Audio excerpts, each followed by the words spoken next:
Bien-aimés, nous bénissons le Seigneur une fois de plus pour l'opportunité qu'il nous donne. Le Seigneur Jésus, bien sûr.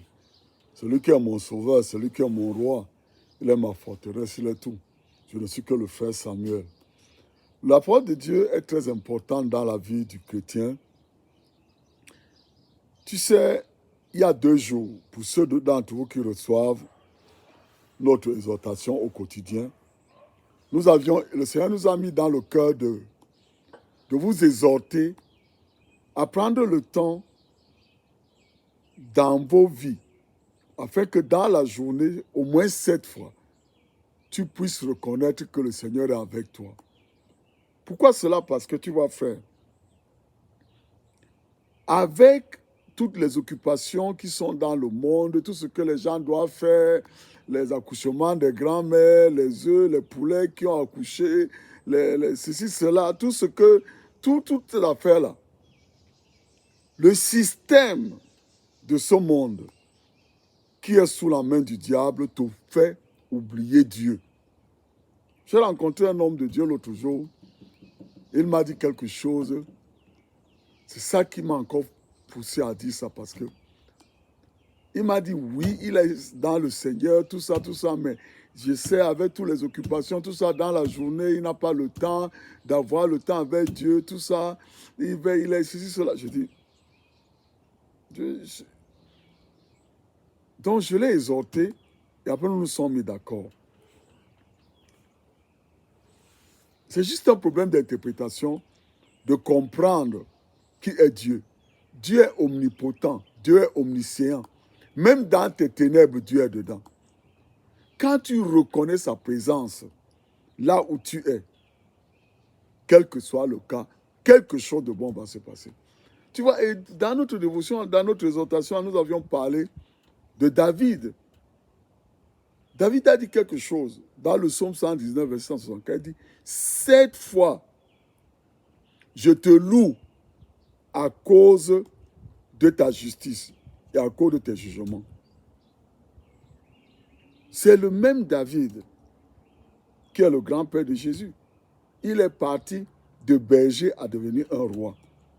Sais-tu combien de temps cet homme-là était occupé? Jusqu'à sa mort. Regarde même jusqu'à sa mort. Il y avait encore des troubles. On voulait voler, quelqu'un d'autre voulait être le roi, tout ça là. Mais dans toutes ces choses, Dieu l'a sauvé. C'est pour ça que je te dis que le salut est personnel.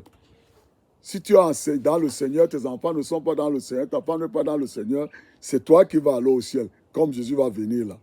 Donc, que chacun dans ta maison soit sûr que chacun a sa relation personnelle avec Dieu. Regarde la vie de David. Il est mort heureux. Donc, je ne veux pas m'attarder sur ça parce que, tu vois, David a encore dit quelque chose ici, là. Dans le psaume 62, du verset 1 à 3. Tu peux lire tout le psaume 62. Tu vas voir que David a même dit que ses ennemis le regardent comme une proie. C'est-à-dire que les gens dorment la nuit. Ils regardent, ils disent que, oh, voilà la proie là, voilà comment on va faire de lui. Mais lui, il a dit, j'attends patiemment du Seigneur parce que mon salut ne vient que de lui. Lui seul est mon rocher et mon salut, ma forteresse sur laquelle je ne serai jamais bougé. Je ne pourrai jamais bouger. C'est David qui l'a dit. Et moi, je dis la même chose aujourd'hui. Le Seigneur est ma forteresse. Il est mon salut. Et j'attends patiemment entre ses mains. Parce que je sais que comme je suis en lui, rien d'autre ne peut me bouger. Aucune chose, aucune mauvaise chose ne peut me terrasser. Parce que je suis basé sur la forteresse de celui qui a le monde entier et toutes ces choses, qui a donné son Fils unique pour moi, afin que je devienne fils de Dieu et que je proclame l'évangile du royaume de Dieu. Donc, frères et sœurs, tu vois, j'ai dit ça parce que j'ai l'assurance. Tu vois, pour avoir cette assurance, c'est que tu dois avoir cette reconnaissance que même dans les ténèbres que tu traverses maintenant, je ne sais pas ce qui se passe dans ta vie, je ne sais pas, peut-être que c'est... on vient de t'enlever du travail, ou alors c'est ta femme qui est malade, ou alors toi la femme, ou alors c'est le problème des enfants. Prends un temps. Seigneur, je te remercie parce que tu es avec moi. Tu as toujours été avec moi. Parce que, frères et sœurs, dans tes choses-là, quand tu étais encore petit, tu as fait des choses qui devaient même te tuer. Il y a même des maladies qui sont venues sur toi qui devaient te tuer. C'est Dieu qui t'a sauvé. N'oublie pas ça.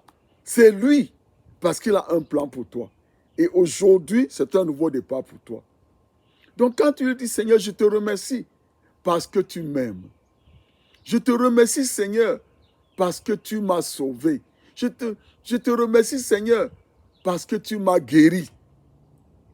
Je te remercie, Seigneur, parce que sans toi, je ne serais pas en vie aujourd'hui.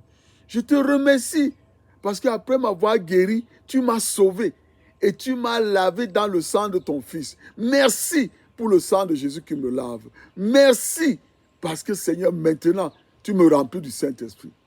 Oh Seigneur, quelle joie de t'avoir comme mon sauveur, ma forteresse, mon pourvoyeur, celui qui pourvoit à tous mes besoins. Tout ce que je dis là, j'ai dit ceci parce que ça, c'est un devoir d'un chrétien. Parce que quand tu le fais, Dieu va combattre tes combats. Ne t'occupe pas. Laisse les choses autour de toi. Toi, prends le temps 7 fois dans la journée. Moi, parfois, ça ne me prend pas 2 minutes de le faire. Mais je le fais chaque jour, par la grâce de Dieu. J'ai des alarmes dans mon téléphone. Ça sonne 7 fois. Chaque fois que ça sonne, allez, mon épouse, tout notre groupe, tous nos frères et sœurs, tous nos membres, tous nos frères et sœurs, toute notre communauté, nous le faisons. Et nous sommes plus que vainqueurs dans tout ce qui vient. Des choses viennent nous attaquer, on rit seulement. Parce que quand ça vient, on dit que je sais que tu es avec moi. Les choses là vont tomber seules. Donc j'ai dit cela parce que, j'ai expliqué ces choses parce que c'est une bénédiction du chrétien. Le chrétien qui connaît son identité. C'est une bénédiction pour lui de faire ce que nous venons de faire là. Mais si toi, tu es là, tu n'as jamais accepté Jésus-Christ comme ton sauveur personnel, et tu vis dans les tourmentes, tu vis dans toutes ces choses-là, tu as peut-être de l'argent, ou alors tu as tout ce que tu crois que tu es dans le bonheur. Mes frères et sœurs, quand tu fermes les yeux la nuit, quelle est la terreur qui te terrorise dans les rêves là? Dis-le aujourd'hui, Seigneur, je te remercie. Seigneur Jésus, je te remercie parce que tu es venu dans ce monde. Tu es venu pour moi. Merci parce que tu es venu pour moi. Aujourd'hui, je n'en peux plus. Les terreurs là dans la nuit quand je dors, tout ce qui me terrorise là, je ne peux pas lutter contre ça. Mais je viens au-devant de toi aujourd'hui. C'est une de mes alarmes. Regarde, ce sont mes alarmes. Seigneur, je te remercie parce que tu es avec moi. Je te remercie parce que tu es toujours avec moi. Je te bénis parce que tu m'aimes. Je te rends grâce parce que tu es avec moi. Je te remercie pour le sang de ton Fils qui me lave, qui me purifie. Je te remercie pour le Saint-Esprit que tu m'as donné. Je te remercie, Seigneur, même pour cette vidéo que je suis en train de faire maintenant, parce que c'est toi qui as créé toutes ces choses. Merci, Seigneur, parce que tu m'aimes. Tu vois, c'est ça. J'ai ça dans mon téléphone. Dès que ça sonne, j'arrête tout. Ça a pris combien de minutes? Moins d'1 minute. Donc tu vois, tu lui dis, Seigneur, je te remercie parce que j'ai appris. Aujourd'hui, je t'accepte comme mon sauveur personnel. Je sais, pardonne tous mes péchés. Ils sont nombreux, je ne peux même pas les nommer. J'ai même honte de certains. Pardonne-moi. Que ton sang me lave aujourd'hui. Et comme ton sang m'a lavé, je reçois du Père le Saint-Esprit, qui est la garantie que je suis un enfant de Dieu. Et le Saint-Esprit maintenant va me mettre en accord avec la parole de Dieu. Et je vais vivre le reste de ma vie pour la gloire de Dieu dans ce monde. Je te bénis, Seigneur, je t'exalte, parce que tu es mon Père à partir d'aujourd'hui. Et Jésus-Christ est mon grand frère. Il est mon sauveur. Il est mon souverain sacrificateur. Au nom de Jésus. Frère, c'est que le Seigneur te bénisse. Et que ce week-end soit merveilleux pour toi. Réjouis-toi parce que Jésus est Seigneur dans ta vie. Que le Seigneur te bénisse.